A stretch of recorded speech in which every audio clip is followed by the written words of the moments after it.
Hello my friends, in today's video we will take a look at Insta360 One RS 1-inch 360 edition. The deal with consumer 360 cameras used to be that they were very convenient to use thanks to the overcapture, but the image quality was a limiting factor. 1-inch 360 module for One RS is marketed as a Prosumer 360 camera and it promises significant image quality improvement. In this video, we will take a look at the performance and the image quality of the One RS 1-inch 360 edition, and I will try to help you decide whether you should consider getting one.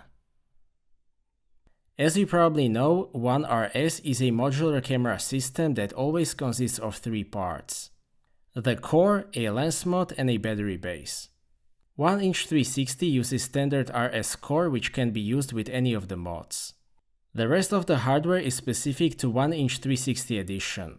That is the 1-inch 360 lens mod, vertical battery base, and a bracket or housing which holds all of the parts together. Considering that it uses two 1-inch sensors, it is an impressively compact device. It is under 13 cm tall and it only weighs 239 grams. The whole device feels very solid, especially when it is held together by the bracket. It is IPX3 weather resistant, which basically means that it is splash resistant, but it can't be submerged. The main reason why I'm interested in 360 video is the overcapture. A 360 camera is always filming everything around you, which means that you don't need to worry about the composition. That will be done during the editing. There are endless options for how you can use that.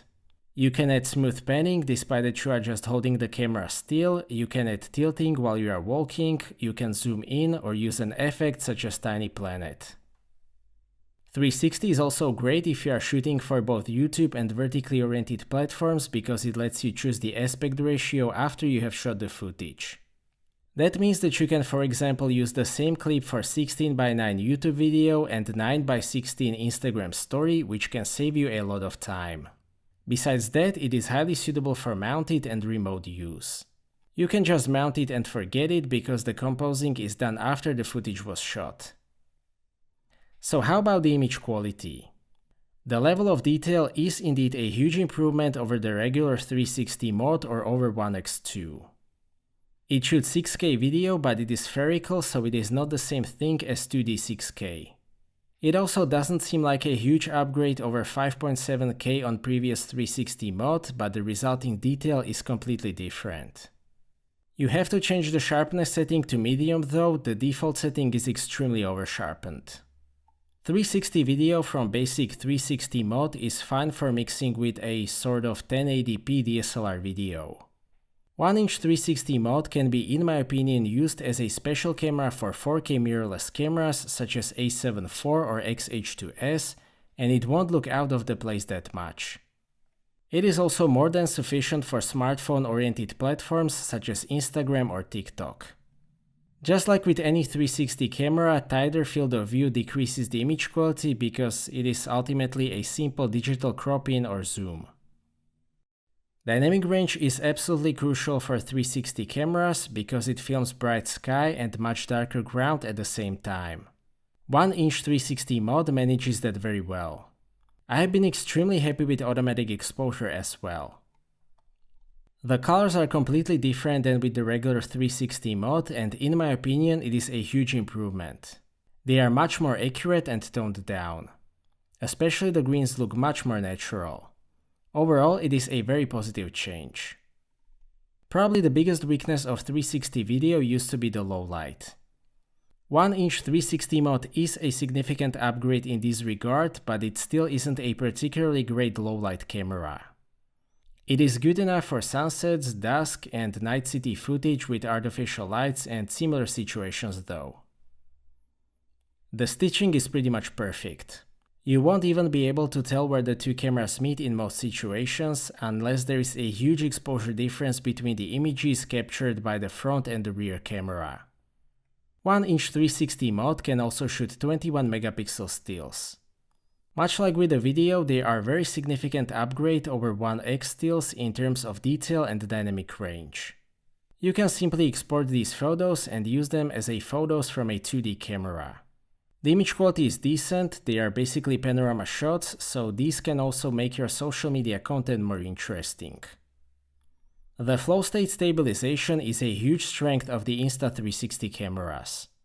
It is actually the best stabilization that I have ever seen on any camera regardless of the type. It has infinite room for digital cropping. Walking is extremely smooth even on a bumpy surface. There is simply no shaking at all. The stabilization is just fantastic, there is not much more to talk about. If you want to publish or just watch the footage from your RS 1-inch 360, you need to use an app. Insta360 fortunately offers one of the best mobile apps of all camera manufacturers. It is very easy to use, fast, well organized and completely reliable.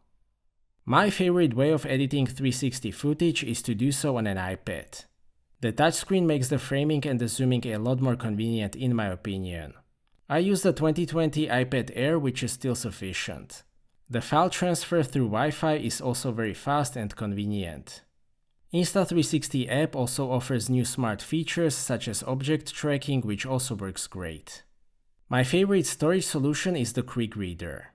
It connects to the side of the camera using USB-C. The footage is stored on the SD card in the reader, which can be connected to basically any device with USB-C. It works with iPhone, iPad and probably Android in the Insta360 app, and it also works with Mac and Windows as a normal SD card reader. Insta360 also offers free editing software for PC and Mac. It also works very well and it has basically the same capabilities, but in this case I prefer mobile editing. There is even an Apple Watch app which makes it possible to control One RS remotely. Regarding the handling, I much prefer it over One X series. It has a power button, a shutter button and a screen much like any other One RS. Changing settings is much easier and more convenient this way.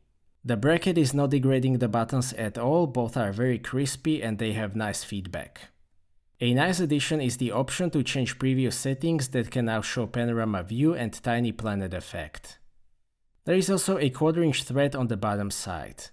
Just like on any other Insta360 camera, you can use it with a selfie stick which will be automatically erased, which is still a very impressive effect. 1-inch 360 mode comes with a rubber lens cover which works well and it protects both lenses. The new vertical battery base has 1350 mAh capacity.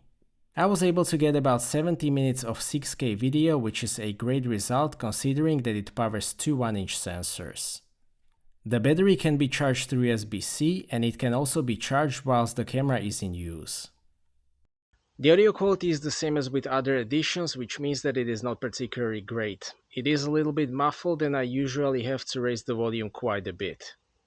Fortunately, there is one very good way to increase the audio quality, and that is to use an invisible microphone bracket and vertical mic adapter. It is installed to the base of the camera in a way that makes it invisible in 360 footage. This bracket is made specifically to work with Rode Wireless Go. A significant advantage of this package is that you are getting a regular One RS core. That means that you can buy other One RS parts, such as single lens 1-inch mod or 4K boost mod. That is an option to get a very solid 2D action camera for a very reasonable surcharge.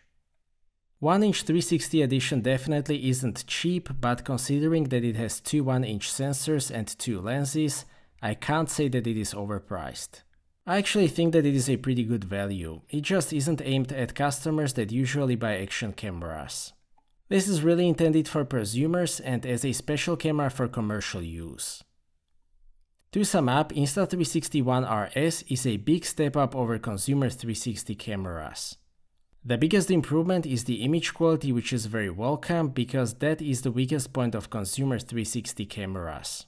1-inch 360 mode significantly increases list of platforms and use cases where you can now utilize creative options made possible by the Overcapture. I think that it is a great special camera for 4K mirrorless cameras. I personally like that 1-inch 360 mode is a part of One RS ecosystem rather than a separate 1X camera. All components are very well made and the whole package is easy to use. That includes the software, which is a very important part of 360 video. Basically, the only negative is, in my opinion, the internal audio quality, but that invisible microphone mount largely makes up for that. It also still isn't a particularly good low-light camera, but there is an improvement in that regard as well. When I reviewed the Insta360 One X2 last year, I have said that 360 video has a lot of potential, and this is basically what that potential looks like. If you can utilize a 360 camera in your content creation, I can highly recommend Insta360 One RS 1-inch 360 edition. So that's it for this video, thank you for watching, I hope that you liked this video and that you have found it to be useful. Stay tuned for more videos and maybe consider subscribing if you don't want to miss my future content. I appreciate your feedback in form of thumbs up or thumbs down. If you would like to ask anything or share your opinion, please do so in the comment section, and see you next time.